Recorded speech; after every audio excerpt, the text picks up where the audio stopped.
Good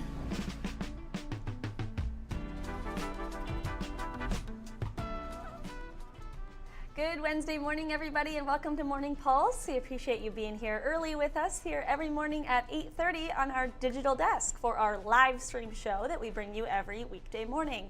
I'm Kelsey Marier, your host and producer at KTTC for Morning Pulse. I'm happy to have you here, always happy to be here to share your top local headlines for the day, things that you need to be on the lookout for, stories that you should be aware of, maybe things that could be impacting you today or in the days to come. So we have a couple stories today, one that actually just came into our newsroom, so I was kind of scrambling to get that in, but I'm ready to bring you all of the news of the day in southeast Minnesota and northeast Iowa, or for the state of Iowa and the state of Minnesota as well. So on that note, let's get started with our first story. It has to do a little bit based here in Rochester. We're talking about a former nurse for the Federal Medical Center in Rochester, or FMC. That woman, a former nurse, has been indicted by the U.S. Attorney's Office for alleged abusive sexual conduct, with an inmate. So this is a story that we are kind of following this morning. According to some court documents, while 37-year-old Jessica Larson was employed at FMC in Rochester, she actually began a romantic relationship with an inmate, and then over the course of their relationship, they allegedly were exchanging some sexually explicit letters until they had a sexual encounter in the shower room at FMC. This happened last April. So shortly after that incident happened, some of the other nursing staff at FMC reported that behavior. So then Larson was confronted about the relationship with that inmate. When she was confronted about that, she had submitted a report accusing that inmate of sexual assault, claiming that he really kind of had threatened to hurt her children if she had refused his sexual advances. So then, 2 months later, after she was placed on leave, court documents go on to say she actually drove from her home in Iowa all the way to Cincinnati, Ohio, to mail a love letter to the inmate, the same inmate that she allegedly had a relationship with. That inmate actually transferred to a different facility. So because of all of that, she is going to be appearing in U.S. District Court 1 week from today. That is Wednesday, April 9th. So that is a story that we are, kind of following for today. Let's move to Iowa now. Our second story. Oh, I'm sorry. Some of these numbers on the top are a little out of order. I was scrambling this morning to kind of rearrange, so ignore the number there at the top. But we're moving to Iowa now. Some Iowa Republican lawmakers are working to reduce the age to own and carry a handgun in the state of Iowa. So this is kind of a hot topic here. The current age in Iowa is 21, but a bill is working its way through the Senate to lower that age to 18. So the bill has already passed the House, that we have learned. It's now eligible to advance to a full Senate committee for some additional debate among lawmakers. The Iowa Firearms Coalition kind of speaking out about this, saying the current state law has some quirks to it, like people who are between ages 18 and 21 can actually shoot under adult supervision, and they can get a permit if their job requires that.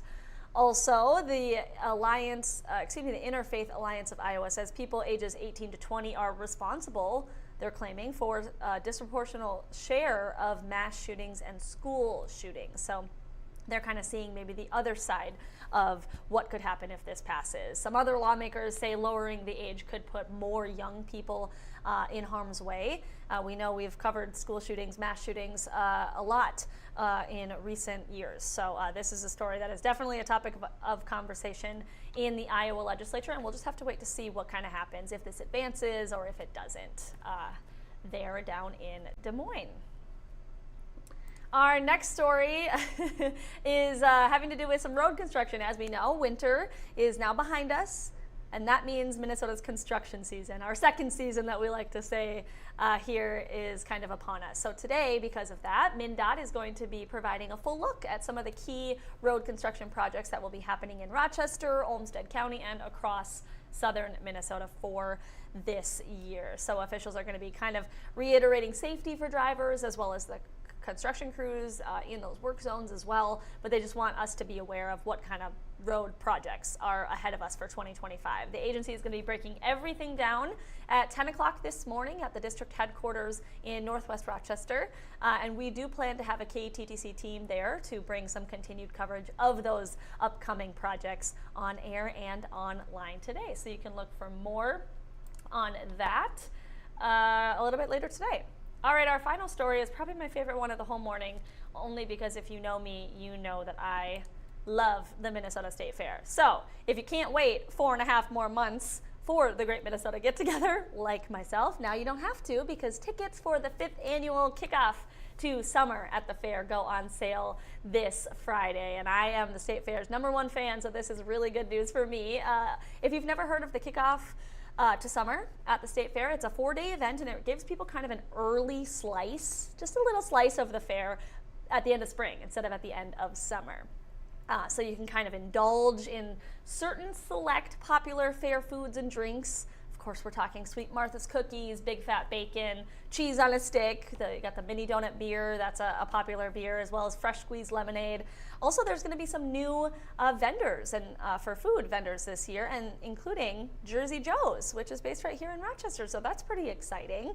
There's also live music and shopping at the kickoff. It's all happening at part of the fairgrounds in Falcon Heights up in the Twin Cities. So not the entire Minnesota State Fairgrounds is open for this. It's just kind of a select section because this is a mini state fair event. One thing to note is that attendance for the kickoff is limited. It's not not everybody can just go.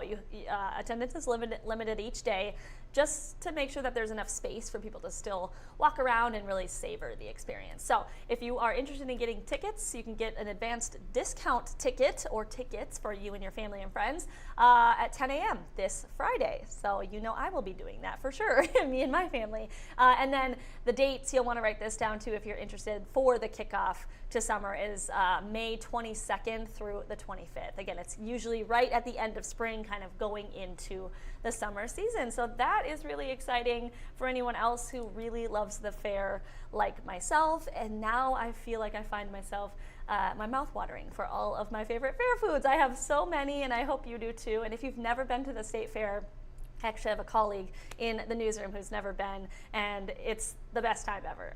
I am the State Fair's biggest fan, and I can always advocate for how awesome the State Fair is. So that's an exciting update that we got just into our newsroom this morning in the last 10 to 15 minutes. So kind of a range of news for you this morning in Iowa, Minnesota, good news, kind of some harder news, but we're happy to bring you this information every single weekday morning. All right, I hope you have a good rest of your Wednesday. We're halfway through the week and just counting down the days till Friday. All right.